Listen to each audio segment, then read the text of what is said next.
Hi, this is Tutor Nick P, and this is verb phrase 127. Verb phrase today is to marry beneath oneself or marry below oneself. Okay, let's take a look at the note here.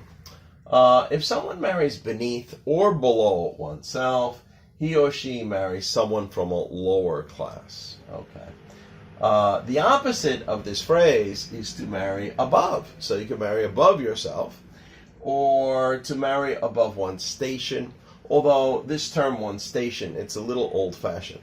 You might read it like in an old book. We don't hear it as much anymore. Okay, anyway, let's look at a few examples here.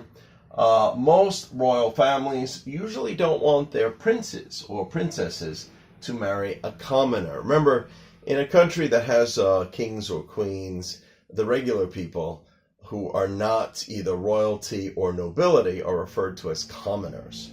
So if they marry a commoner, because they would consider that to be marrying beneath oneself. So that's usually the reason that they don't want them to do that. So this is the way you may hear it used. All right, let's look at number 2. She loved him, but her family did not want her to marry that man because they felt she would be marrying below herself. Maybe they thought this guy was just a low-class guy, or they thought she deserved better.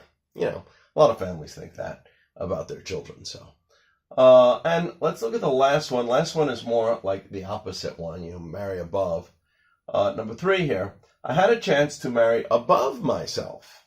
There was a doctor who proposed to me, but I turned him down, and I ended up marrying your father. Yeah, this sounds like a typical line that you hear from a movie. There's a lot of movies where somebody says something like this. Maybe they regretted it later or something. Who knows? Anyway, I hope you got it. I hope it's clear. Thank you for your time. Bye-bye.